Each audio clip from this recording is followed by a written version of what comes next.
नमस्कार। जनमानस विवेचना के यूट्यूब चैनल पर आपका स्वागत है। मैं हूं अमलेंद्र भूषण खान। राजस्थान में विधानसभा चुनाव बस अब कुछ ही दिनों में होने वाले हैं। वहां राजनीतिक सरगर्मी काफ़ी तेज़ी से बढ़ रही है और उसी राजनीतिक सरगर्मी के तहत कांग्रेस अध्यक्ष मल्लिकार्जुन खड़गे आज जयपुर पहुंचे हैं और वहां पे उन्होंने जो भाषण मोदी सरकार को लपेटा है वह बहुत ही ये चर्चा में है।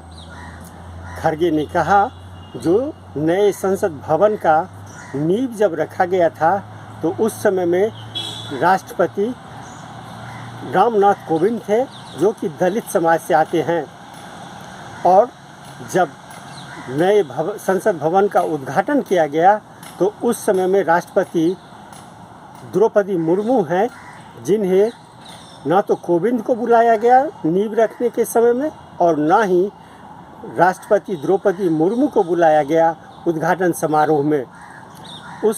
यानी नरेंद्र मोदी सरकार जो है, नरेंद्र मोदी जो है, ये दलितों से नफरत करते हैं।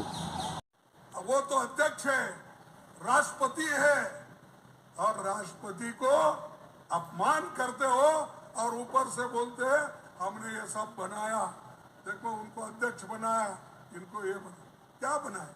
नाम के वास्ते बनाते हो। और दूसरी चीज, जब उसका फाउंडेशन हुआ, उसके फाउंडेशन के वक्त भी हमारे जो कोविंद है, राष्ट्रपति थे, उनको फाउंडेशन के वक्त भी नहीं बुलाया गया, क्योंकि वो अछूत है। अगर अछूत के हाथ से फाउंडेशन करेंगे तो नेचुरली फिर वो गंगा जल से लाके धोना पड़ता। तो इसीलिए क्या शेड्यूल कास्ट शेड्यूल ट्राइब्स को आपने अहमियत दी, इंपॉर्टेंस दिया? मुझे बोलो, मैं ये सवाल शेड्यूल कास्ट के लोगों से पूछता हूँ, शेड्यूल ट्राइब के लोगों से पूछता हूँ, बैकवर्ड क्लास के लोगों से पूछता हूँ, ये मर्यादा है? अरे आप राष्ट्रपति वो जब पार्लियामेंट बुलाते हैं तो हम लोग आते हैं, वो समन करते हैं, प्राइम मिनिस्टर समन नहीं करता। सबको हक दिया, अधिकार दिया।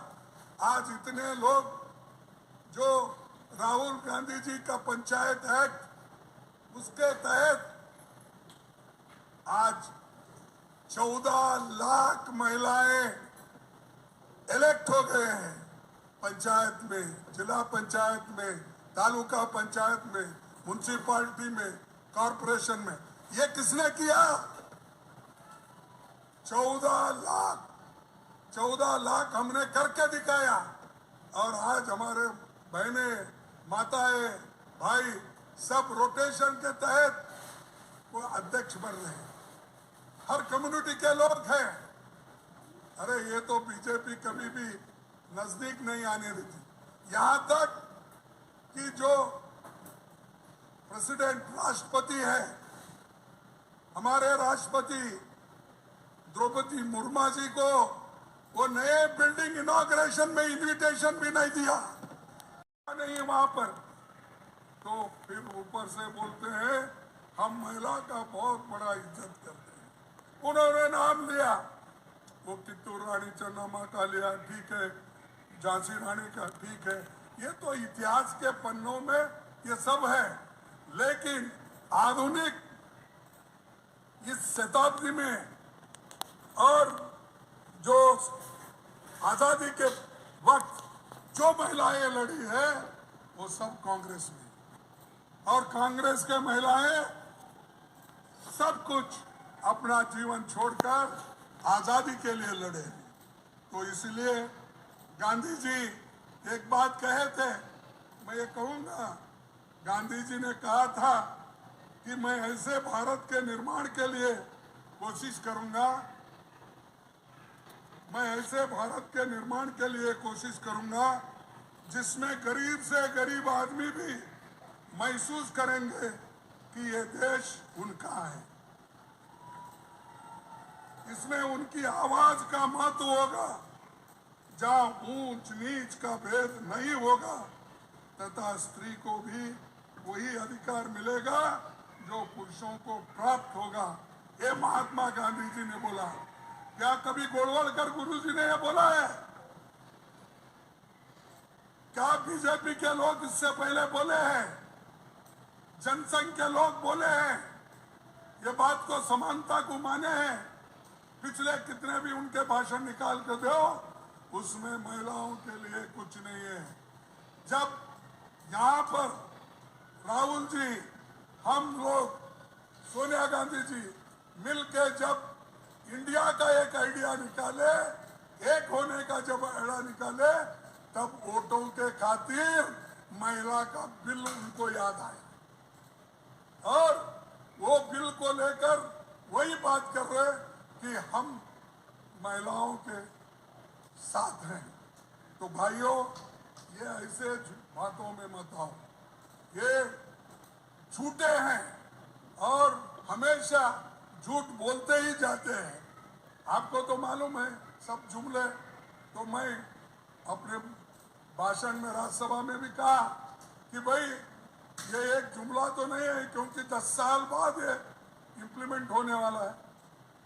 अब तब तक तो ये जुमला बनेगा क्या है? तो इनके जुमले बहुत है।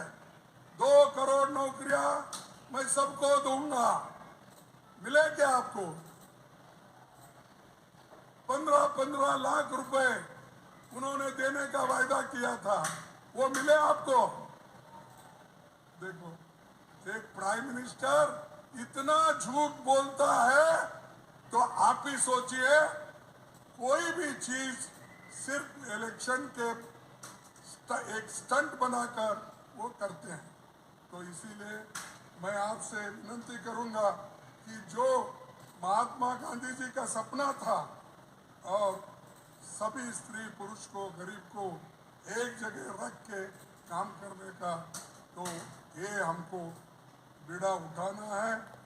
अब वो तो अध्यक्ष है, राष्ट्रपति है, और राष्ट्रपति को अपमान करते हो और ऊपर से बोलते हैं हमने ये सब बनाया। देखो, उनको अध्यक्ष बनाया, इनको ये क्या बनाया? नाम के वास्ते बनाते हो। और दूसरी चीज, जब उसका फाउंडेशन हुआ, उसके फाउंडेशन के वक्त भी हमारे जो कोविंद है, राष्ट्रपति थे, उनको फाउंडेशन के वक्त भी नहीं बुलाया गया, क्योंकि वो अछूत है। अगर अछूत के हाथ से फाउंडेशन करेंगे तो नेचुरली फिर वो गंगा जल से लाके धोना पड़ता। तो इसीलिए क्या शेड्यूल कास्ट, शेड्यूल ट्राइब्स को आपने अहमियत दी, इंपॉर्टेंस दिया? मुझे बोलो, मैं ये सवाल शेड्यूल कास्ट के लोगों से पूछता हूं। अगर अनियंत्रित छोड़ दिया जाए तो वे अमीर को और अमीर बना सकते और गरीब को और गरीब बनाते। ये है पंडित जवाहरलाल नेहरू की सोच, ये है कांग्रेस की सोच, ये है राहुल गांधी की सोच, ये है सोनिया गांधी की सोच। ये सोच सब कांग्रेस लोगों की है। मैं फिर एक बार, एक पूंजीवादी समाज की शक्तियों को अगर अनियंत्रित छोड़ दिया जाए तो वो अमीर को और तथा गरीब को और गरीब बना देती है। तो मैं इसलिए कह रहा हूं कि आज अमीर और गरीब में बहुत बड़ी खाई है।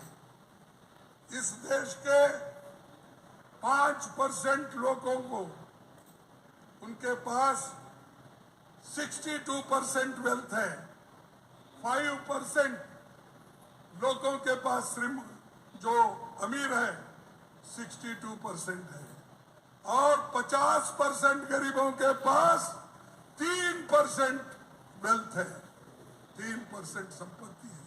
आप सोचिए, गरीब का गरीब होते जा रहा है, अमीर का अमीर होते जा रहा है।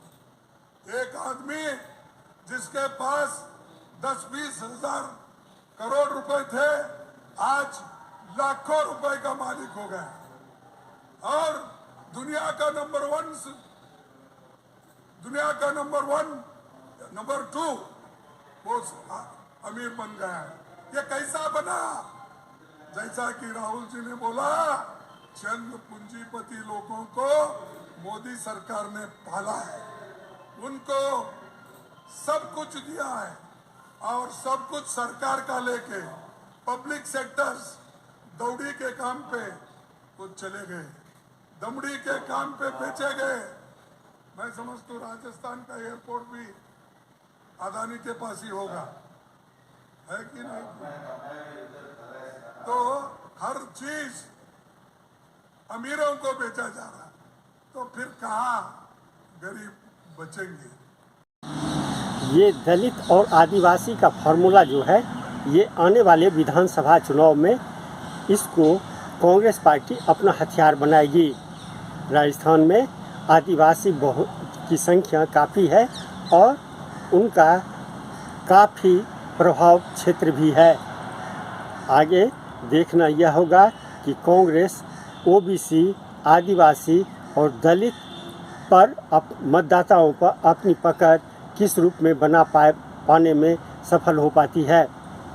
आज के लिए बस इतना ही, हमें दीजिए आज्ञा। नमस्कार। आप मेरे चैनल को ज़रूर लाइक करें और सब्सक्राइब करें। आपका बहुत बहुत धन्यवाद।